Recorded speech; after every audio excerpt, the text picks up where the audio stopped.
Hi, I'm John Townsend. I'm here today at Gunston Hall. Again, I've got Michael Twitty with me as a special guest.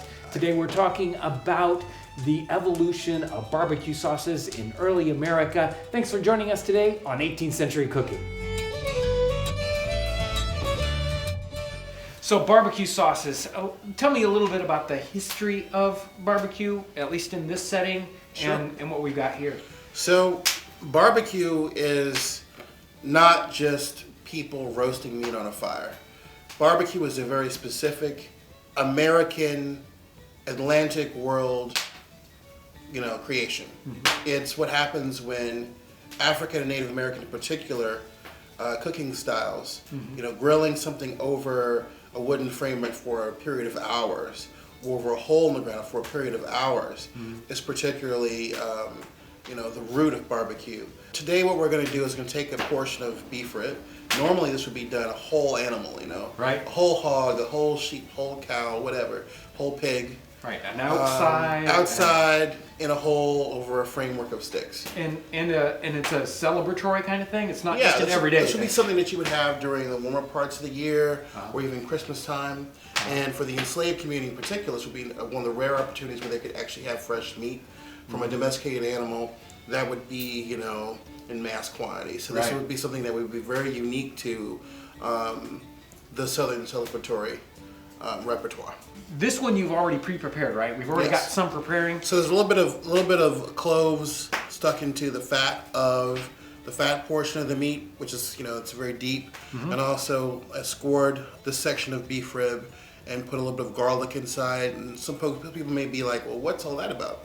In the 18th and 19th centuries, they were still working from the sort of medieval of like spicing repertoire, much more elaborate than what you see come the early 20th century, where the cookbooks were written for people who were of limited means, who might have just been learning how to cook, learning how to read, and learn how to read English. Right. So they stripped all that out. Yeah, stripped all that. Very simple, sort of like basics. Mm-hmm. But in this time period, when you're reading Mary Randolph and other people, they're talking about barbecue that involves wine and mm-hmm. mushroom sauce and there's hot pepper. So people in different areas did barbecue according to their own particular tastes and what they had access to.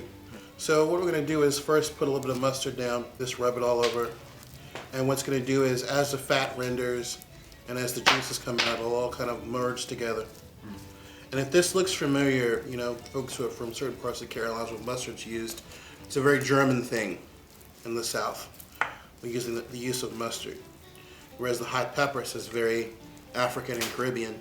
And so because we don't have any mushroom catsup, we'll use the equivalent, which is Worcestershire, our modern equivalent. Then we'll take a little bit of salt. This is kitchen pepper. Everybody has their own kitchen pepper. Like everybody has their own curry or whatever. I just use 1 part each of allspice, ginger, cloves, black pepper, white pepper, nutmeg, and something else. The secret ingredient. The secret ingredients. Okay. From the perspective of West Africans and Western Europeans, they're both taking advantage of these spices. So they operate on a bicultural level. So you have both elements being honored in this dish. And of course we have the world favorite, red pepper.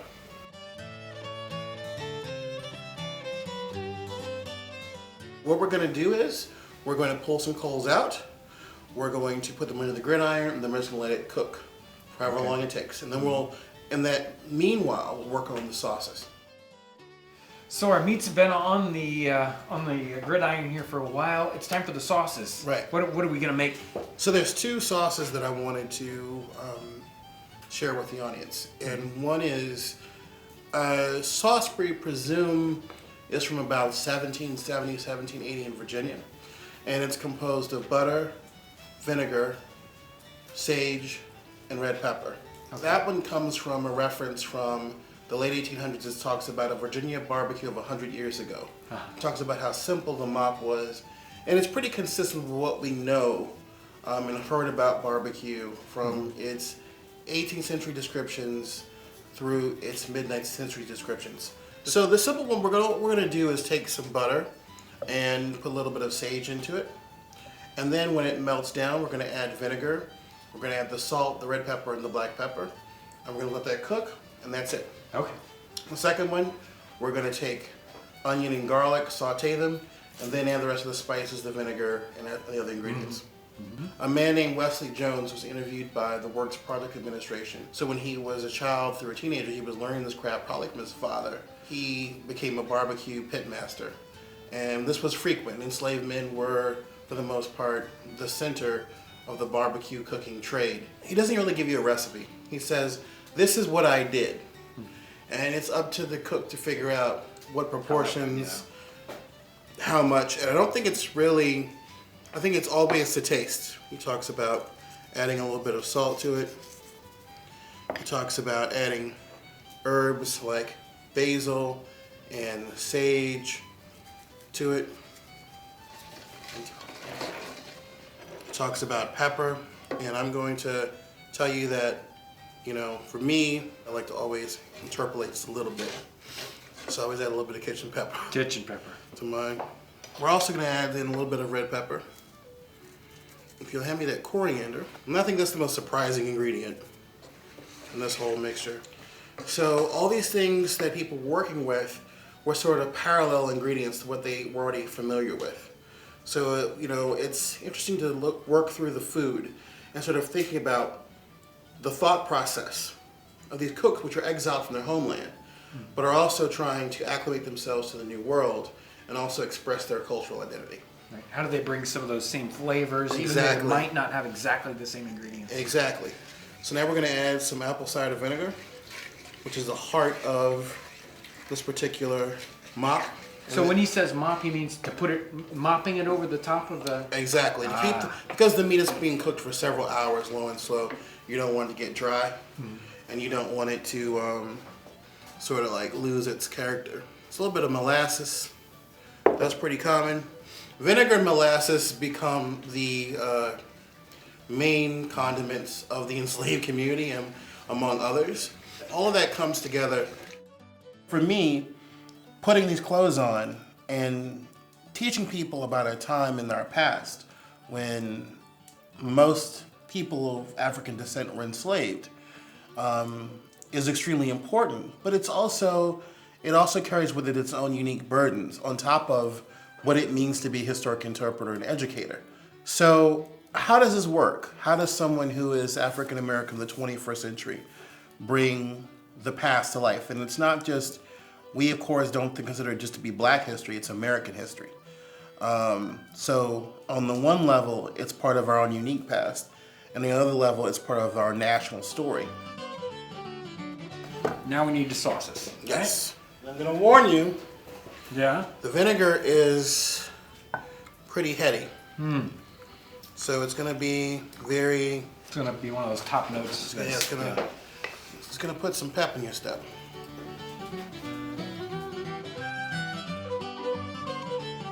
Start with 1780s. Start with 1780s. So this is the simple vinegar sauce. That's amazing. That is really good. Yeah. It takes a little bit. There's a little bit there. New things are happening. Yeah. As you taste it, it's like more flavors keep coming through. More flavors. And more pepper. And more pepper keeps coming through. Really, really good. Good. So now I'm supposed to try this other one, huh? Yes. Okay. What happens 50 years later, 100 Right. years later, this is what you're going to get. It's got some very, very good flavors right up front instead of this one, which takes a long time to get there. Right. An amazing contrast between those two flavors. This one's very kind of separated, just a couple notes. That one's much more complex, much more deep. I'm even wondering about what happens when they're used as a mop instead. I mean, these you just made right there. Right. And what happens when, they're mixing with that meat the whole time. And, Exactly. Right. And that's the different experience. The vinegar dies Right. down, other flavors come forward. This And the can- onion and garlic also, I think, which we don't think of garlic as being a American or even Southern flavoring, but it was definitely there. Yeah. It was there and it was important. I think that helps make it. It makes it more familiar to us because we're so much more used to it. Yeah. In our day, than people were 50 years ago even. Tremendous, wonderful. I want to thank you so much for bringing Thank you. these things to us.